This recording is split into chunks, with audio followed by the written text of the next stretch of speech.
Hi guys, Nikki from Nikki's Organic Kitchen. Thank you so much for watching my video. Be sure to like, comment, and subscribe. So let's just jump right into it. We're going to talk a little bit about bloating and how to cure it, right? We need solutions for it. But before we do that, let's talk about how does it happen in the first place. So most of the times it's because of too much sodium in our diets. And some of us, we may be saying, well, I don't really have a lot of salty food. Well, for most of us, it's hidden, and that lies the problem. So here are some foods where sodium may be a little high, and you may want to have some different alternatives or use them sparingly. So the first one are different breads. If you find that yourself is bloating after you've had bread, you may have a gluten intolerance. The next one is tomato sauce. Dressings, salad dressings. I'm going to touch more on that because they're heavily soy-based, and I'm going to touch on that in just a little while. The next one are mayo and ketchup and mustard, all these amazing condiments that, a lot of us use on a regular basis. The next one is soy sauce. Now, soy and we fight. I'm not a big fan of soy for several reasons. At least in the U.S., so much of it is genetically modified. It is also hidden in almost every processed food. I can't really buy salad dressings because I don't want soy. It was George Washington Carver who said that soy is something man and woman should never put in their mouth, and I agree. I think it tastes like plastic because I think plastic is another part of it that I'm not sure. You'll have to fact check that yourself. But also, according to Dr. Sebi, in my own personal experience, so vegans, be careful, what we find is that it is also one of the top mucus forming foods, and you don't want mucus in your body because it's known to be a host for disease. So anyway, be careful about that. So what's my solution, guys? I make my own tofu.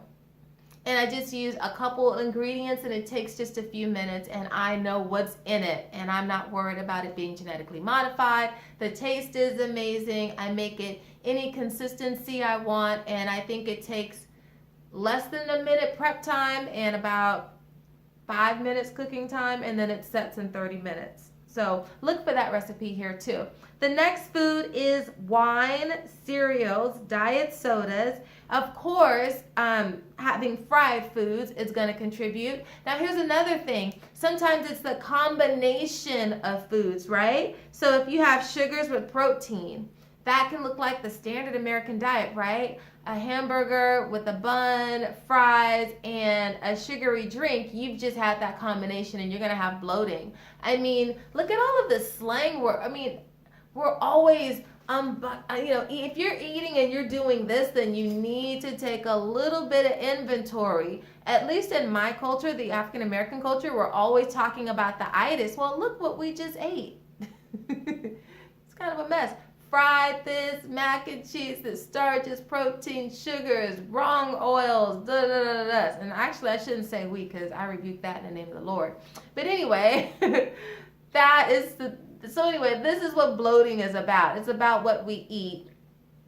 Thankfully, there are some solutions. So let me give you a couple quick temporary solutions that have nothing to do with food, and all you need are your magic hands. What you want to do is take your hand right under your rib cage on both sides, but we're going to start with the left. And the left, actually, your pancreas is right here. So if you just hold this for about 2 minutes, what you're going to be doing is you're going to be causing it's so funny. I wish you guys can hear that. I'm doing it and I got a noise. Okay, you probably can't hear it, but it totally just happened. Did you hear that? So anyway, what am I doing? What is she doing? Well, what am I doing is I'm helping the enzymes release so that it can break down the food. Okay, and I'm not bloating. I'm just releasing enzymes from my pancreas. You're going to hold that for about 2 minutes, and that's like a little acupressure.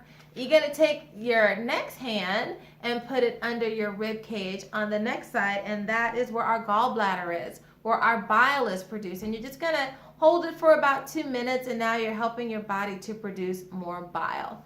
Okay, now the next thing that I want to talk about is, well, what can I eat to help prevent it? Of course, a healthy, well-balanced diet, but there are also a couple foods that can help you progress when it comes to this. The first one is my favorite food, favorite food, watermelon. I love it. I love it. I love it. I don't care about your stereotypes. First of all, let's get into the stereotypes about black people and watermelon for just one little second.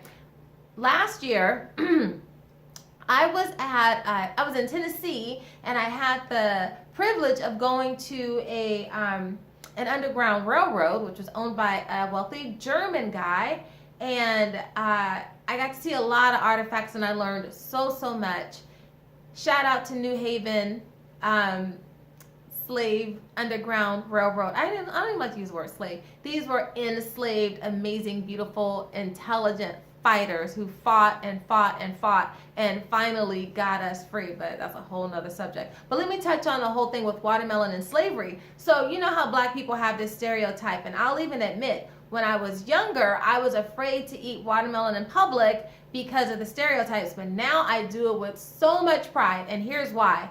Watermelon is one of the only foods that actually digests in the intestines and not the stomach. It really helps to break everything down. It is an amazing food. Now I'm talking about the seeded watermelon, not the seedless GMO watermelon. I'm talking about the alkaline, awesome, yummy watermelon. So here's the whole thing about how did this stereotype even happen. I forgot which president it was. I learned this at the Underground Railroad. He saw some black people eating watermelon. You know, they were trying to get healthy because they didn't have healthy food available, but they still had to work many hours, many days, go through psychological warfare, try and get free, work, get beaten, just the pits, right? So the food they knew mattered. So after they had all that food that they really didn't love, but they were just dealt with what they had, they would eat and grow watermelon so that their bodies can stay as healthy as possible. It was a form of self-love, but the president took it, made it into something comical, and it became all these postcards, and the stereotype happened. But what they didn't know, because they were stupid, is that these people were doing one of the best things for themselves, and if the president at that time had some more brain cells, he would have sat his probably fat ass down there and ate it himself, okay? But anyway, sorry, touched the nerve. So another thing that you can do, just moving right along, apple cider vinegar. That is something that can definitely help with your bloating as well. And then I wrote down another one. Oh, grapes. Grapes are really good for bloating too. So anyway, guys, I hope you found that helpful and maybe a little culturally informative. God bless you. If you like the video, be sure to hit the like button, subscribe to learn more. God bless you, and I'll see you later. Bye. Back to self-care. Actually, I may do another video. We'll see. Yeah, I'm going to do another video. Okay, bye.